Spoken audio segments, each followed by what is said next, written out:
Hello बच्चों, कैसे हैं आप लोग और कैसी चल रही है आपकी तैयारी। सर्वप्रथम आपको ढेर सारी शुभकामनाएं आपके कमिंग एग्जाम के लिए। मैं प्रीता कुमारी झा फिर हाजिर हूँ आपका एक यूनिट 6 लेकर। UGC net JRF paper 2 subject Hindi. आज यूनिट 6 में हिंदी उपन्यास महा मैराथन रिवीजन लेकर आई हूँ, जिसमें मैं आपको बताऊंगी उपन्यास से जुड़े सारे तथ्य जो आपके कमिंग एग्जाम के लिए आपको बहुत आवश्यक लगेगा, इम्पोर्टेंट लगेगा। और एक बात कि ये जो मेरी मेहनत है, ये जो मेरी लगन है और आपके प्रति जो मैंने ये काम किया है, तो मैं चाहती हूँ कि आप भी मुझे सपोर्ट करें, मेरे चैनल को अधिक से अधिक शेयर करें, सब्सक्राइब करें, ताकि और उत्साह के साथ और ऊर्जा के साथ मैं आपके कलेक्शन को, आपके यूनिट्स को लेकर आऊँ। चलिए स्टार्ट करते हैं। ये आपका यूनिट 6 हिंदी उपन्यास।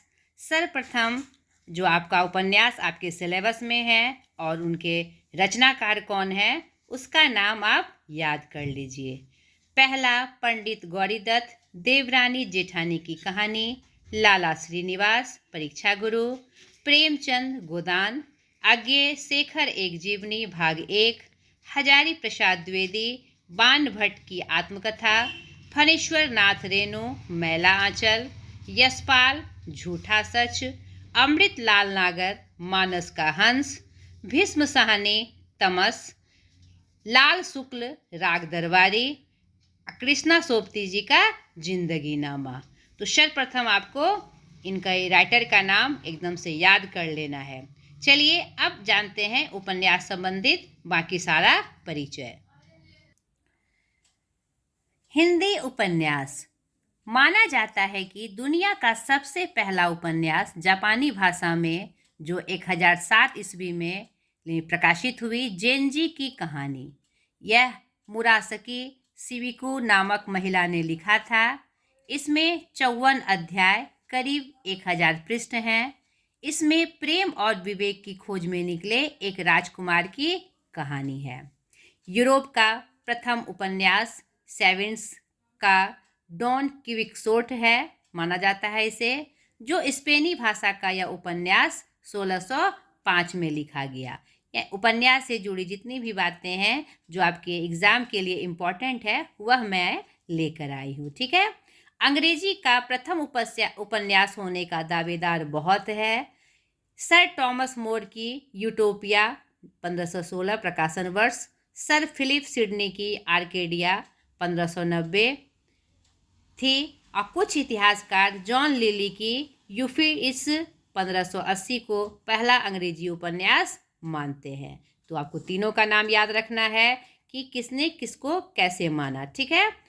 लेखक इयान वाट जो डेनियल डेफो के रॉबिन्स क्रूसो जो 1719 इनका प्रकाशन वर्ष है को पहला उपन्यास मानते हैं। भारतीय भाषाओं में लिखे गए प्रथम उपन्यासों का ब्यौरा जो आपके लिए बहुत इम्पोर्टेंट है। मलयालम इंदुलेखा, रचनाकाल 1889, लेखक चंदू मेनोन। तमिल प्रताप मुदलियार, रचनाकाल 1879 1879, लेखक सैमुअल वेदनयागम पिल्लई, और अंग्रेजी में इसका प्रकाशन 2005 में हुआ, the life of Pratap Mudaliar के नाम से। इसे भी आपको याद रखना है। बंगाली में दुर्गेश नंदिनी, रचनाकाल 1865, लेखक बंकिम चंद्र चटर्जी। ये सब आपके भारतीय भाषाओं के लिखे गए प्रथम उपन्यास हैं। मराठी यमुना पर्यटन, रचनाकाल 1857, लेखक बाबा पद्मजी। अब हिंदी के बारे में हम जान लें। हिंदी का प्रथम उपन्यास देवरानी जेठानी की कहानी, प्रकाशन वर्ष 1870, लेखक पंडित गौरीदत्त शर्मा, और इसे पहला उपन्यास माना गया है हिंदी उपन्यास कोश के अनुसार, और इसके मानने वाले हैं डॉक्टर गोपाल राय एवं डॉक्टर पुष्पपाल सिंह जी के द्वारा इसे पहला उपन्यास माना गया। कुछ विद्वान परीक्षा गुरु, प्रकाशन वर्ष 25 नवंबर 1882, लेखक लाला श्रीनिवास दास, भारतेंदु युग के नाटककार एवं लेखक को पहला उपन्यास मानते हैं डॉक्टर नगेंद्र एवं डॉक्टर निर्मला जैन। ठीक है। और इन्हें रामचंद्र शुक्ल जी ने भी इसे पहला उपन्यास माना है, ये भी याद रखिएगा।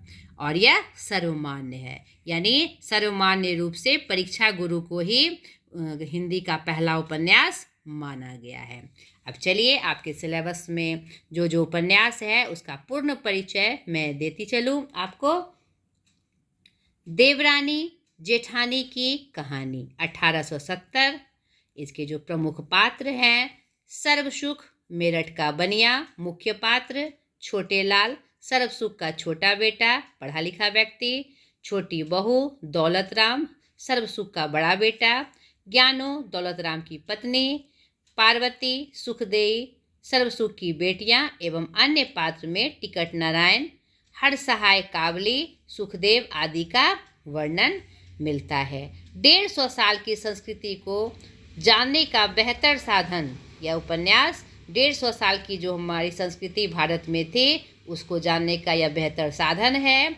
और यह छोटे आकार की सिर्फ 35 पृष्ठों की कृति मेरठ की एक लिथो प्रेस छापाखाना एजीआई में प्रकाशित। कुछ समय तक इसे नारी विषयक कहकर समुचित गौरव से वंचित रखा गया। बाद में अपनी गहरी सामाजिक दृष्टि और मानवीय सरोकारों की दृष्टि से यह सर्वश्रेष्ठ उपन्यास के रूप में शामिल किया गया। थोड़ा सा इसका परिचय मैं और आपको दे दूं। यह जो देवरानी जेठानी की कहानी है जो पंडित गौरी दत्त द्वारा लिखी गई है, और यह जो हिंदी का उपन्यास है इसे मैंने शुरू में ही बताया कि कुछ लोगों ने इसे हिंदी का प्रथम उपन्यास माना है। और यह जो उपन्यास है इसके जो लेखक हैं पंडित गौरी दत्त के बारे में कहा जाता है कि उन्होंने हिंदी के प्रचार प्रसार के लिए अपनी सारी जायदाद तक लगा दी थी। उनके जो समकालीन हैं मालवीय जी, महावीर प्रसाद द्विवेदी जी, बाल मुकुंद गुप्त जी से की जाती है और इन्होंने भी इस बात को माना है। ठीक है। और यह जो कहानी है इसमें उस वक्त के सामाजिक समस्याओं को इतने अच्छे तरीके से बताया गया है, तो सिर्फ इस उपन्यास को पढ़कर उस समय के का जो सामाजिक रूप था उसका पूरा वर्णन हमें प्राप्त हो जाता है। ठीक है। दूसरा, परीक्षा गुरु, हमारा उपन्यास जिसका प्रकाशन वर्ष 25 नवंबर 1882 है और ये लाला श्रीनिवास दास जी द्वारा रचित यह उपन्यास है। इसके जो पात्र हैं लाला मदन मोहन प्रमुख पात्र, और ब्रज किशोर, मुंशी चुन्नीलाल, मास्टर शंभू दयाल, बैजनाथ, पुरुषोत्तम दास। तो अगर आपने ये उपन्यास पढ़ा होगा तो आपने देखा होगा कि ब्रज किशोर इनका सच्चा मित्र है जो एक वकील है, और मुंशी चुन्नीलाल, मास्टर शंभू दयाल, बैजनाथ, पुरुषोत्तम दास कपटी, लालची और मौकापरस्त दोस्त है। नहीं तो यह जो परीक्षा गुरु उपन्यास है लाला श्रीनिवास दास जी की, वे जो लाला श्रीनिवास दास थे भारतेंदु युग के प्रसिद्ध नाटककार थे। वे मथुरा के निवासी थे और लाला श्रीनिवास दास एक कुशल महाजन और व्यापारी थे। तो ये अपने समाज के का जो वर्ग था, जो युवा वर्ग था, उनके स्थिति को उन्होंने बहुत नज़दीक से देखा था और इस उपन्यास में उन्होंने उसी के एक पात्र का वर्णन बहुत सुंदर ढंग से किया है। उसने उपन्यास में मदन मोहन नाम के एक रईस के पतन और फिर सुधार की कहानी सुनाई है।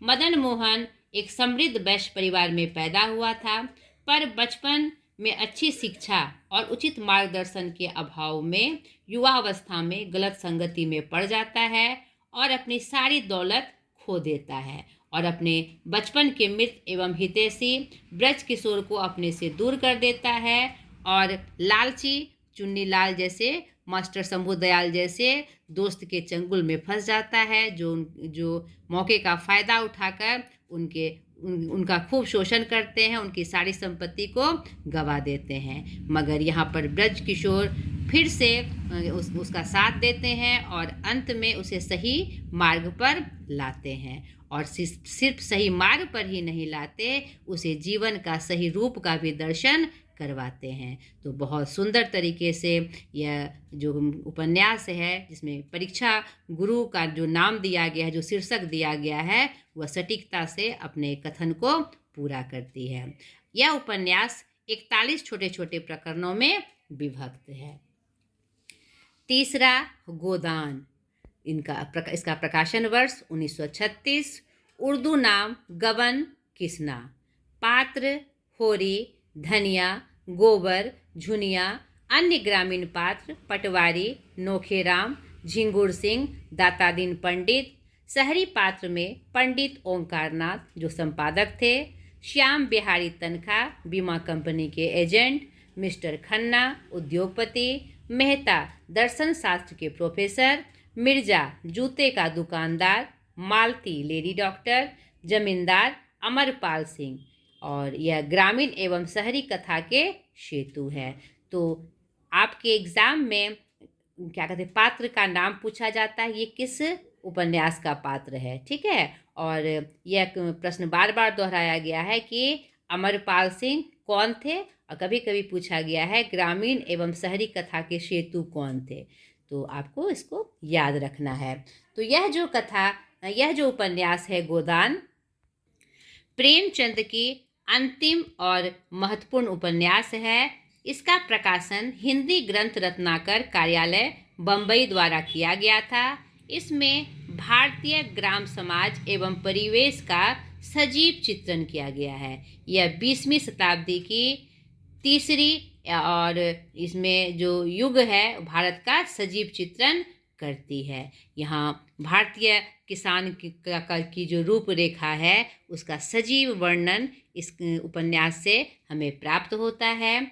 और हमारे क्या कहते हैं, प्रेमचंद जी जो हैं, जिनका जन्म 31 जुलाई 1880 और निधन 8 अक्टूबर 1936 है, उनके कुछ रचनाओं का भी क्या कहते हैं पूछा जाता है प्रश्न में, जिसमें क्या कहते हैं उनका जो उपन्यास है सेवा सदन 1918, प्रेमाश्रय 1921, रंगभूमि 1925, कायाकल्प 1926, निर्मला 1927, गबन 1928, कर्मभूमि 1932 और मंगलसूत्र उनका अपूर्ण उपन्यास है। और क्या कहते हैं कहानी संग्रह सोजे वतन उपन्यास जो इनका संग्रह है, सोजे वतन, सप्त सरोज, नवनिधि, प्रेम पूर्णिमा, प्रेम पचीसी और प्रेम प्रतिमा के नाम से संकलित है। और समर यात्रा मानसरोवर जो इनका कथा संग्रह है, समर यात्रा मानसरोवर भाग 1-2 में संकलित है। और इनके 3 जो कहानी है, उनके नाटक जो इनका है वह भी इनका संकलित है। एक संग्राम 1923, करबला 1924, प्रेम की वेदी 1933। तो यह भी आपको याद रखना है। यहाँ पर मैंने इसका संकलन किया था, ये थोड़े से गलत हैंडराइटिंग में है, लेकिन आप स्क्रीनशॉट लेकर रखना चाहते हैं तो लिख लीजिए, ठीक है। यहाँ पर अगला उपन्यास है शेखर एक जीवनी भाग 1, प्रकाशन वर्ष 1940। पात्र के रूप में शेखर नायक, शशि नायिका जो उसकी ममेरी बहन रहती है, सरस्वती बहन, शारदा मद्रासी लड़की, शांति रुग्ना बालक, रामेश्वर बाबा मदन सिंह आदि। शेखर एक जीवनी उपन्यास प्रसिद्ध लेखक अज्ञे द्वारा लिखित है। हीरानंद सच्चिदानंद बादशायन अज्ञे जी इनका पूरा नाम है। इन्होंने यह जो उपन्यास लिखा है वह क्या कहते हैं नेशनल पब्लिक प्रकाशन द्वारा ये प्रकाशित है। यह अज्ञे जी का सबसे अधिक पढ़ा गया उपन्यास है। यह हिंदी की एक ऐसी कथाकृति है जिसे हर पीढ़ी का पाठक जरूरी समझता आया है और जिसे गुजरने के बाद वह जीवन की एक भरी पूरी छलछलाती नदी में डूबकर निकल जाता है। और यह मनोविश्लेषणात्मक उपन्यास के रूप में संकलित है। इसके 2 भाग हैं। प्रथम भाग का प्रकाशन 1941 और दूसरे भाग का प्रकाशन 1940 में हुआ था। इसमें अज्ञे ने बाल मन पर पड़ने वाले काम, अहम और यश के प्रभाव का बहुत ही सुंदर से वर्णन किया है, उसकी प्रवृत्ति को दिखाया है और यह मनोवैज्ञानिक ढंग से विचार करने योग्य है। अज्ञे ने खुद इसके बारे में कहा है, इसमें मेरा समाज और मेरा युग बोलता है। अज्ञे जी आधुनिक युग के प्रमुख रचनाकार हैं, तो इनके सारी रचनाओं में जो आधुनिक युग का यथार्थ है वह स्पष्ट रूप से दिखाई पड़ता है, एक नए रूप में दिखाई पड़ता है। और ये प्रयोगवाद के जनक हैं, तो बहुत सुंदर तरीके से इन्होंने इसमें जो क्या कहते हैं युवा पीढ़ी का जो मन है, या इसमें हर पीढ़ी का इसमें रूप इसमें मनोविश्लेषणात्मक रूप से वर्णित किया गया है। ठीक है। पांचवा आपका उपन्यास है बाण भट्ट की आत्मकथा, जो इसका प्रकाशन वर्ष 1946 है। प्रमुख पात्र बाण भट्ट, भट्टिनी जो देवपुत्र तुवांग मित्र की कन्या है, निपुणिका जिसे उपन्यास में न्यूनिया नाम से संबोधित किया गया है। अन्य पात्र में मधुपिता, अघोर भैरव, राजश्री, कुमार कृष्णवर्धन आदि का नाम आता है। इस उपन्यास का क्या कहते हैं बाण भट्ट की आत्मकथा का प्रथम प्रकाशन वर्ष 1946 में राजकमल प्रकाशन ने किया था और इसका जो नवीन प्रकाशन है 1 सितंबर 2010 में किया गया। यह उपन्यास हर्षकालीन सभ्यता एवं संस्कृति का जीवंत दस्तावेज यहाँ पेश करती है और इस कथा के माध्यम से दो रूप यानी हर्षकालीन सभ्यता का जो वर्णन इस उपन्यास में प्राप्त होता है एकदम पूरी तरह से वहाँ की संस्कृति का, और जो आज के प्रसंग में भी प्रासंगिक है और यह बहुत पसंद किया गया है। बाण भट्ट की आत्मकथा इन्होंने अपने कथन शैली में इसका वर्णन किया है और इसके लेखक हजारी प्रसाद द्विवेदी जी हैं। हजारी प्रसाद द्विवेदी जी का जन्म 31 जुलाई 1880 और निधन 8 अक्टूबर 1936 को हुआ और इनके पिता का नाम अनमोल द्विवेदी और पत्नी भगवती देवी। मूल नाम इनका वैद्यनाथ द्विवेदी था और माता ज्योतिषमती। तो यह आप याद रखिएगा। अगला उपन्यास है मैला आंचल। यह बहुत ही प्रमुख उपन्यास है आपके सिलेबस का। यह फणीश्वर नाथ रेणु द्वारा रचित आंचलिक उपन्यास है जो 1954 में प्रकाशित हुआ था।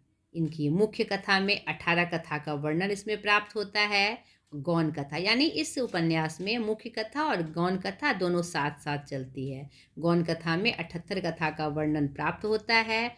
कुल पात्र 296, प्रमुख पात्र 7 और गौण पात्र 30। प्रारंभ 1946 और अंत 1948, यानी इसकी जो कथा वस्तु है वह 1946 से प्रारंभ होती है और 1948 में समाप्त होती है। प्रथम खंड में 44 परिच्छेद हैं और द्वितीय खंड में 23 परिच्छेद हैं। ठीक है। इसके प्रमुख जो पात्र हैं डॉक्टर प्रशांत बनर्जी, बालदेव, कालीचरण, लक्ष्मी, राम खेलावन, तहसीलदार जिनका नाम विश्वनाथ प्रसाद जी है जो कमली के पिता हैं। कमली इसमें प्रमुख पात्र है। कमली, बाभनदास, महंत, सेवादास, रामदास, नरसिंहदास जो कामुक प्रवृत्ति का महंत है उसका वर्णन है। रामकृपाल यादव आदि इसके प्रमुख पात्र हैं।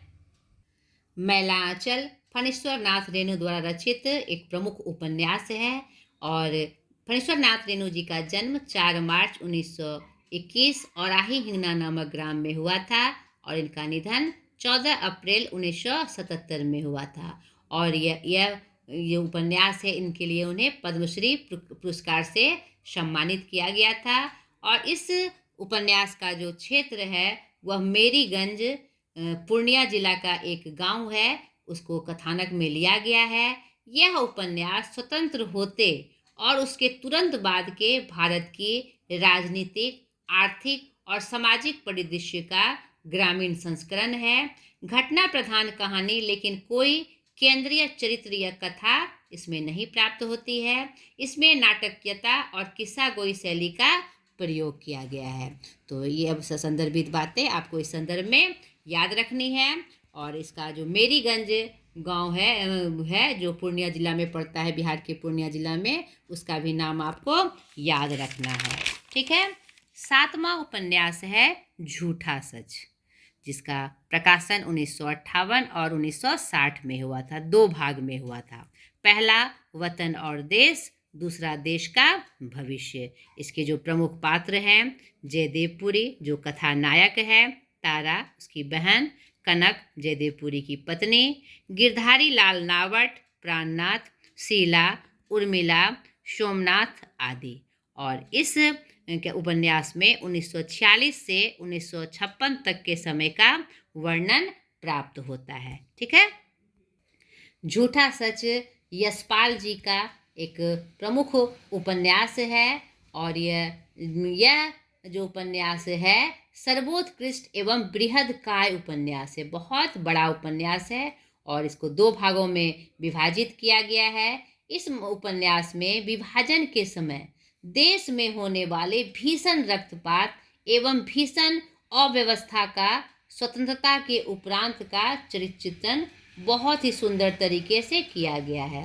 और जो इसमें जो रूप है विविध विडंबनाओं और व्यापक पलक पर कलात्मक चित्र को पेश किया गया है। इसमें पहले भाग में लाहौर के जो भोला पांडे थे से ली गई है, उनके परिवार से ली गई है। और दूसरे भाग में स्वतंत्रता के बाद का जो रूप है हमारे भारत का, उसका वर्णन इसमें प्राप्त होता है। ठीक है, इसे आप याद रखिएगा। 8वां जो उपन्यास है आपका मानस का हंस, जिसका प्रकाशन वर्ष 1872 है। इसमें प्रमुख पात्र तुलसीदास, रत्ना, मैना, श्यामो, बेनी माधव, रामू, गणपति आदि हैं। ठीक है। यह जो मानस का हंस है यह अमृत लाल नागर जी का प्रमुख उपन्यास है, जिनका जन्म 1916 में हुआ था और निधन 1990 ईस्वी में। तो यह जो उपन्यास है रामचरितमानस के रचनाकार गोस्वामी तुलसीदास के जीवन पर लिखा गया है। इस उपन्यास में तुलसीदास जी का जो स्वरूप है वह उसको चित्रित किया गया है।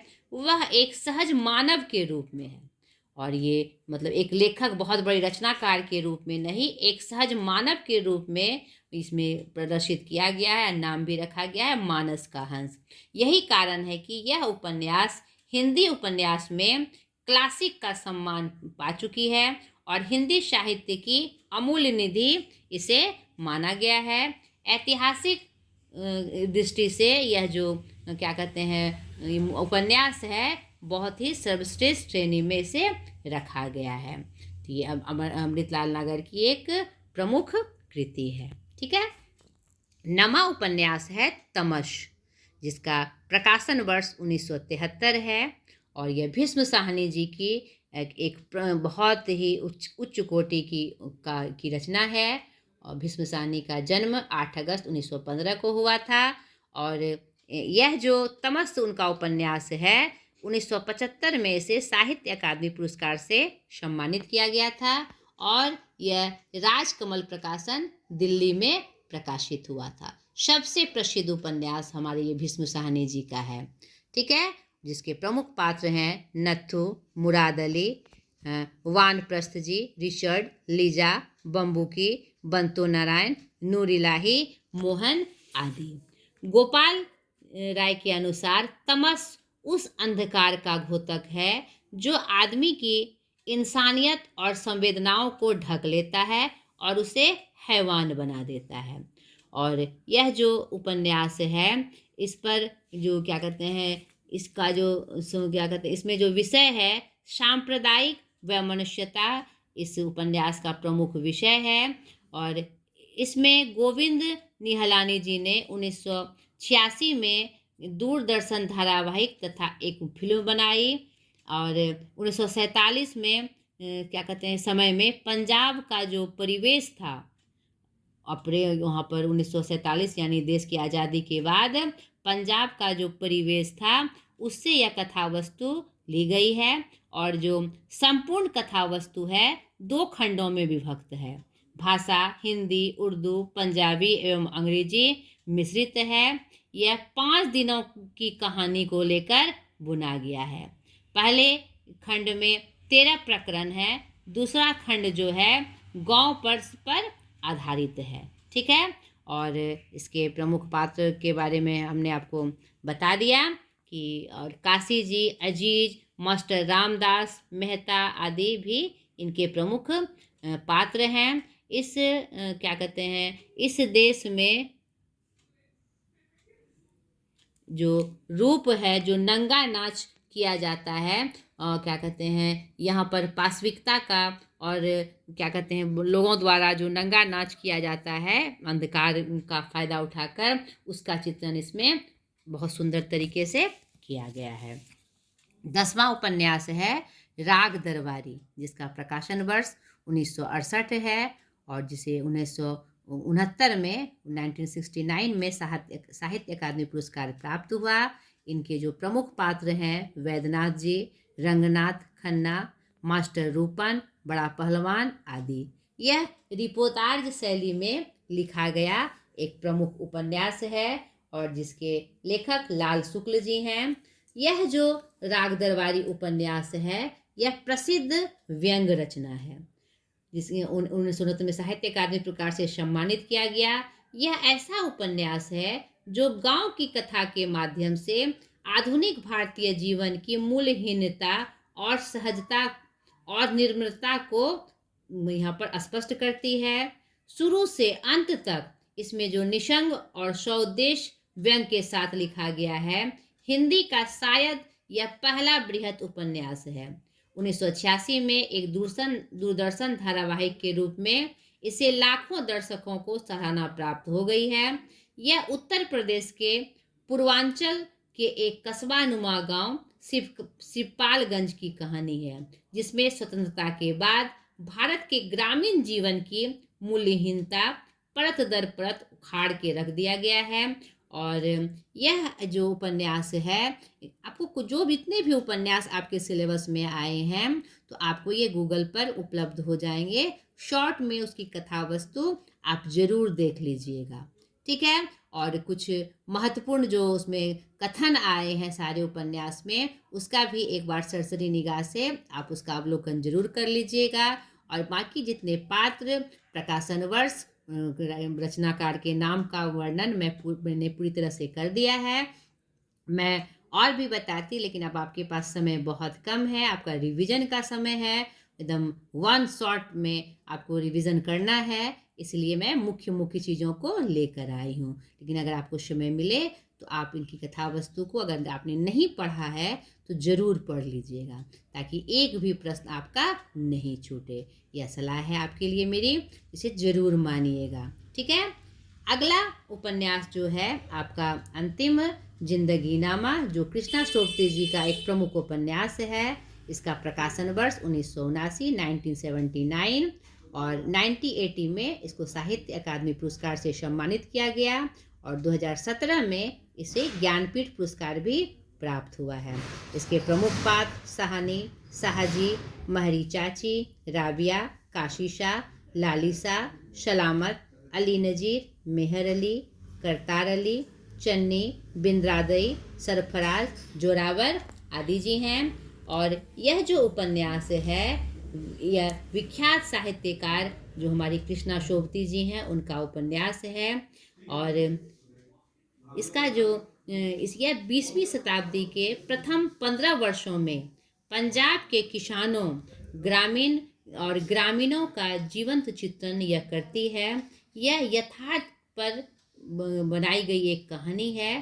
पंजाबी क्या कहते हैं, किसानों की मेहनत मशक्क़त से भरी क्या कहते हैं जो अक्खड़ संतुष्ट और मुक्त जिंदगी, जिसमें महाजन का शोषण और पुलिस का आतंक भी कोई ज़्यादा हलचल नहीं पैदा कर सकता, इसमें दिखाया गया है। इसमें कहानी के माध्यम से एक कथा वस्तु आती है कि जिंदगी भर जिस गांव में वह रहीं और उनके पति का जहां सब मतलब चलता था रंग रूप, मतलब हर चीज़ में उनका शान चलता था, पूरे शानो शौकत से रही। लेकिन क्या कहते हैं, जब बंटवारा हो गया, हमारे देश का बंटवारा हो गया, तो उसे छोड़ने की व्यवस्था और जो रूप बदलता है वहाँ पर उस किसानों के का जो रूप बदलता है, जो मानसिकता बदलती है, उसका चित्रण प्रमुखता से किया गया है। तो इसको भी आप ध्यान से देख लीजिएगा और इसकी इसकी कथा वस्तु को भी सरसरी निगाह से ज़रूर देख लीजिएगा। आइए उपन्यास से जुड़ी और भी जो कुछ महत्वपूर्ण प्रश्न हैं जिसका कलेक्शन मैंने किया है, थोड़ी जल्दबाजी में किया है, लेकिन आपको ये समझ में आएगा, ये आपके लिए बहुत इम्पोर्टेंट है। आधा गांव उपन्यास किसकी रचना है? राही मासूम रजा। शिव प्रसाद सिंह का उपन्यास अलग अलग वैतरणी।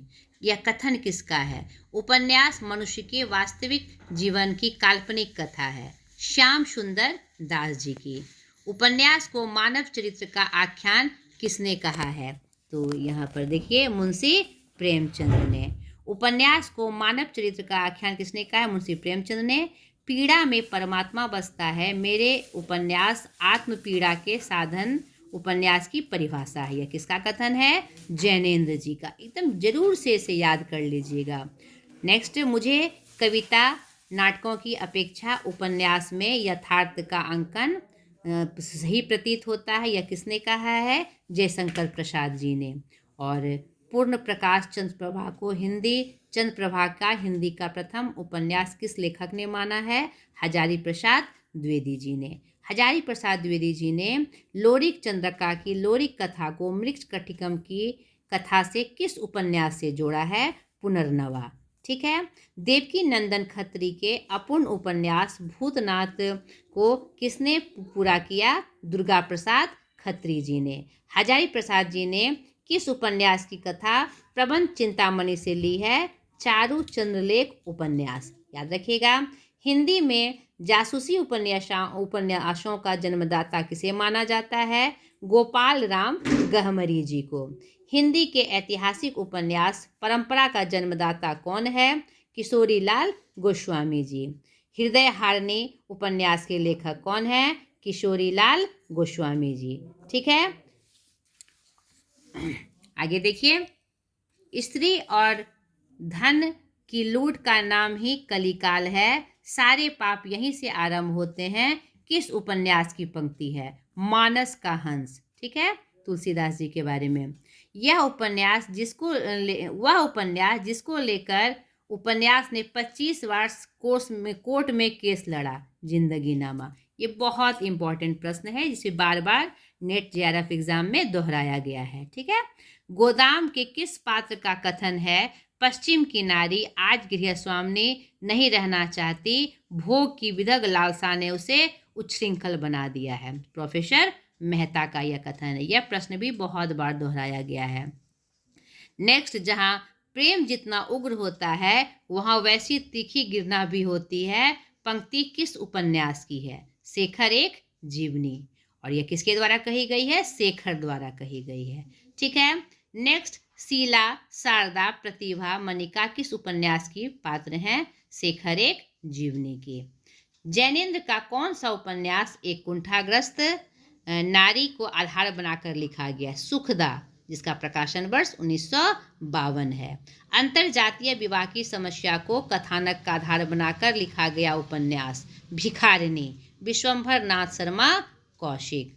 रामचंद्र शुक्ल ने पहला उपन्यास माना है परीक्षा गुरु। प्रेमचंद का प्रथम युगांतकारी उपन्यास सेवा सदन, जिसका प्रकाशन वर्ष 1919 है। दिल्ली का व्यभिचार उपन्यास के लेखक ऋषभ चरण जैन। तो ये महत्वपूर्ण जो प्रश्न थे उपन्यास से संबंधित मैंने आपको बताए। तो आशा करती हूँ आपके यूनिट से संबंधित जितने उपन्यास थे उसका पूरा जो शॉर्टकट और पूर्ण विवरण आपको प्राप्त हो गया होगा। तो आज तक के लिए इतना ही। अगले वीडियो में फिर नई यूनिट 7 के साथ मैं हाजिर हो जाऊंगी। प्लीज़ मेरे चैनल को सब्सक्राइब करें, शेयर करें और मुझे सपोर्ट करें। बाय।